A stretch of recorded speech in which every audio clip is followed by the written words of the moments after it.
వాగర్థావివ సంపృక్తౌ వాగర్థ ప్రతిపత్తయే జగతః పితరౌ వందే పార్వతీ పరమేశ్వరౌ. శృతిస్మృతిపురాణానాం ఆలయం కరుణాలయం నమామి భగవత్పాదం శంకరం లోకశంకరం. ఇంద్రభక్తి టీవీ ప్రేక్షకులకు స్వాగతం, సుస్వాగతం. కార్తీక మాసంలో పరిపూర్తి అయిన పిదప మనము మార్గశిర శుద్ధ పాడ్యమి, అది 2వ తేదీ డిసెంబరు 2024 రోజు పోలీస్ వర్గము అంటుంటారు. ఈ పోలీస్ వర్గం రోజు కార్తీక మాసంలో నెల రోజుల పాటు దీపారాధన చేసిన తర్వాత ఈరోజు ఎవరైతే దీపారాధన చేస్తూ ఉంటుంటారో వారికి స్వర్గలోక ప్రాప్తి సిద్ధిస్తుందని కార్తీక పురాణంలోనే చెప్పారు. అలాంటి పోలీస్ స్వర్గం యొక్క కథను గురించి ఇప్పుడు మనం తెలుసుకుందాం. ఆంధ్రదేశంలో పవిత్ర కృష్ణా నదీ తీరంలో బాదరం అనేటువంటి గ్రామంలో అక్కడ చక్కగా నివసిస్తున్నటువంటి అన్ని వర్ణాల వారు, చాతుర్వర్ణ్యాల వారు, బ్రాహ్మణ, క్షత్రియ, వైశ్య, శూద్రాది చాతుర్వర్ణ్యాల వారందరూ కూడాను చక్కగా నివసిస్తున్నారు. పాడి పంటలకు ఎలాంటి లోటుపాట్లు అనేటువంటివి అక్కడ ఏమీ కూడాను లేవు. అలాంటి భోగభాగ్యాలు అన్నీ కూడాను సుఖశాంతులు కలిగి ఉన్నటువంటి ఆ యొక్క గ్రామంలో పోతడు అనేటువంటి ఒక పేరు కలిగినటువంటి ఒక చాకలివాడు అక్కడ నివసిస్తూ ఉండేటువంటి వాడు. ఆయన భార్య పేరు మాలి. ఈవిడ చాలా క్రూర స్వభావం కలిగినటువంటి స్త్రీ. వీరు ఇరువురు కూడాను చక్కగా కాలం గడుపుతూ ఉన్నారు. సాంసారికమైనటువంటి జీవితంతో కాలం గడుపుతూ ఉంటుండగా వీరికి 3 కుమారులు. వారికి 3 కుమారులు చక్కగా పెంచి పెద్ద చేసిన తర్వాత వారికి వివాహం జరిపించారు. తల్లిదండ్రుల యొక్క స్వభావం కూడా అదే విధంగా ఉండడంతో పిల్లలు కూడాను అదే విధంగా మారడం చేత ఇక 3 కుమారులకు కూడాను వయస్సు రాగానే చక్కగా వివాహం కార్యక్రమం అనేటువంటి చేసేసింది. అయితే ఈ వివాహం అనేటువంటిది పూర్తి చేసిన తర్వాత ప్రతి ఒక్కరికి కూడాను ఎవరి బాధ్యతలంటూ వారికి అప్పగిస్తూ చేసిన తర్వాత కానీ ఉమ్మడిగానే అందరూ ఉంటూ ఉండేవారు.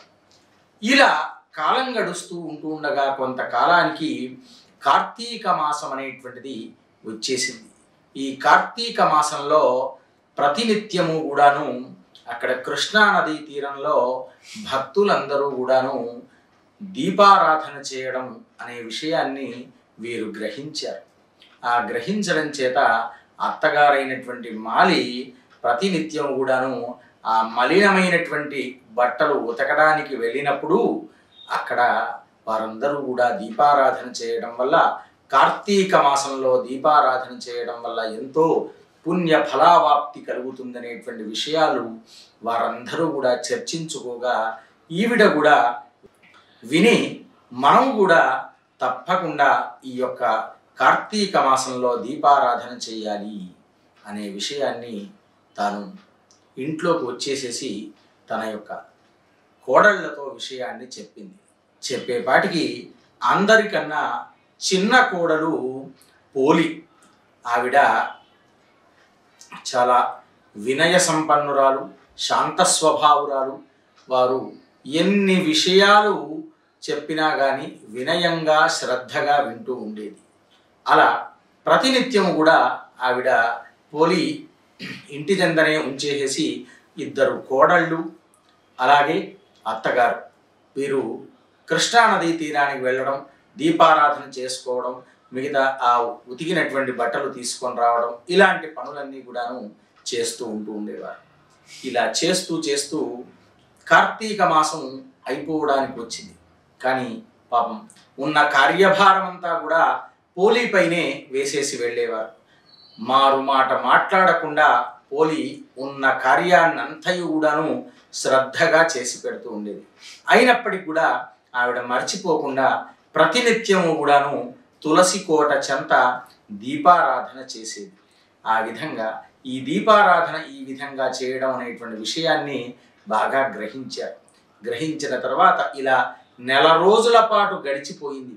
గడిచిపోవడం చేత అప్పుడు అమావాస్య మరుసటి రోజు మనము దీపారాధన చేయాలి, చేయడం వల్లనే తప్పకుండా మనకు దీని యొక్క పుణ్యఫలావాప్తి లభిస్తుందనేటువంటి విషయాన్ని గ్రహించేసి కుమారులకు చెప్పారు.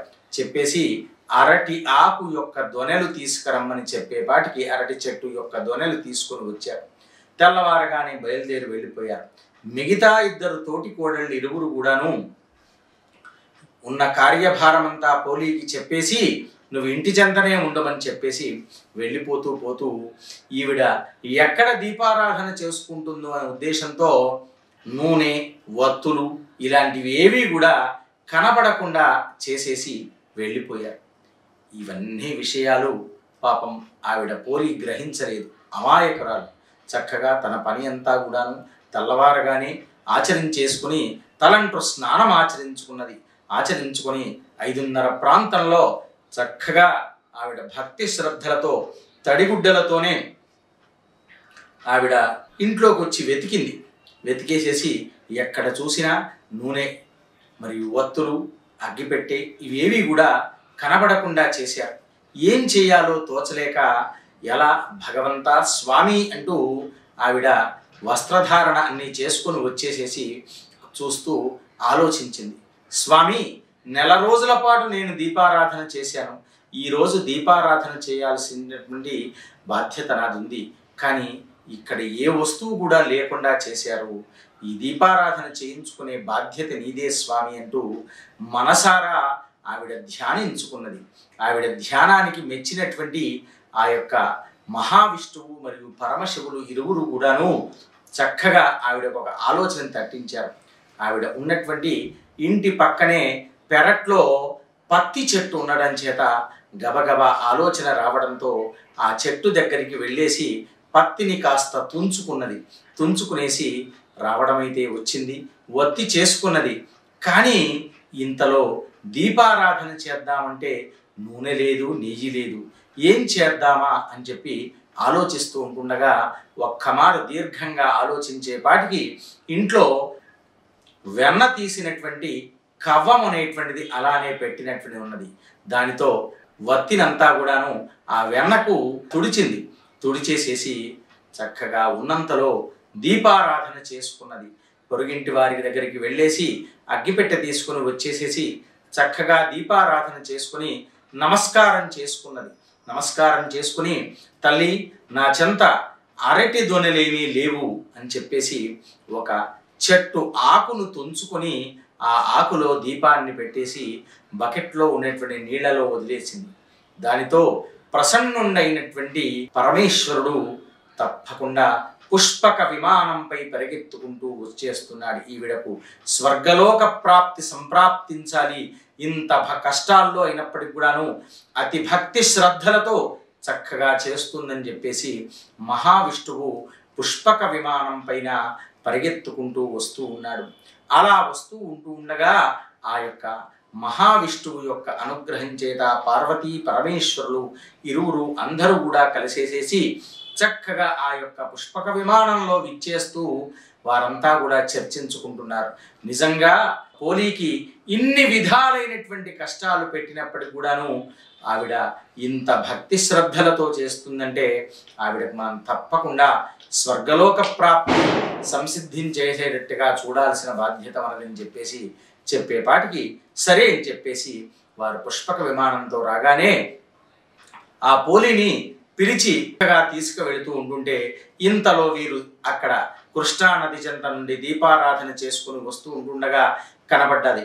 తన యొక్క తోటి కోడలు పోలిని భగవంతుడు సాక్షాత్తుగా ఆ పుష్పక విమానంలో తీసుకువెళుతున్నటువంటి విషయాన్ని చూసేసి వెంటనే గబాలున ఆమె యొక్క చేతులు పట్టేసుకున్నారు, కాళ్ళు పట్టేసుకున్నారు. ఒకరు ఆవిడని పైకి వెళ్ళనివ్వకుండా చేస్తున్నారు. అయినప్పటికి కూడా మహావిష్ణువు ఏమాత్రము కూడా వెనకాడకుండా చక్కగా తీసుకుని లాగేసుకుంటుంటే ఆవిడ చివర కాళ్ళు పట్టేసుకొని వేలాడుతూ ఉన్నారు. ఇద్దరు కోడళ్ళు మరియు అత్తగారు వేలాడుతూ ఉంటుంటే పుష్పక విమానాన్ని అతిపైగా తీసుకువెళ్ళేసేసి వెంటనే తన యొక్క చక్రము ద్వారా ఆయుధాన్ని ద్వారా వారి చేతులను త్రుంచేయడం చేత వారు కింద పడిపోయారు. దానితో పోలీకి స్వర్గలోక సంప్రాప్తి కలిగించే విధంగా చేశారు. అంటే చూడండి, ఇక్కడ భక్తి శ్రద్ధలు అనేటువంటివి చాలా ప్రాధాన్యమైనటువంటివి. ఎంత శ్రద్ధగా చేశాము అనేటువంటిదే ఇక్కడ ప్రధానం. కనుక ఈ యొక్క పోలీస్ స్వర్గం రోజు ప్రతి ఒక్కరు కూడా మార్గశిర శుద్ధ పాడ్యమి రోజు ప్రతి ఒక్కరు కూడాను అరటి దొనెలు కానీ లేదా వీలు పడినట్లయితే చక్కని ఆకులు కానీ మీరు ఆ యొక్క దీప ప్రమితను నీటిలో వదలండి. వీలైతే నదీ తీరంలో వదలడం లేదా ఇంట్లో చివరకు గుమ్మంలో బయట చక్కగా తులసి కోట చెంత ఆ యొక్క బకెట్లోనైనా వదిలేసి మహావిష్ణువును మరియు తులసిని పార్వతీ పరమేశ్వరును అందరినీ కూడా ధ్యానించుకొని మీరు కూడాను సాక్షాత్తు పరమేశ్వరుని యొక్క అనుగ్రహానికి కృపకు పాత్రులై స్వర్గలోక ప్రాప్తి చెందే విధంగా భక్తి శ్రద్ధలతో ఆచరించుకోండి. ఇక్కడ పోలి ఎంత భక్తి శ్రద్ధలతో చక్కగా ఆచరించి ఆవిడ స్వర్గలోక ప్రాప్తి చెందిందో మనకెందుకు స్వర్గలోక ప్రాప్తి చెందలేము? కనుక మనం కూడా ఈ విధంగా ఆచరించి పరమేశ్వరుని కృపకు పాత్రలవుదాం. ఓం స్వస్తి.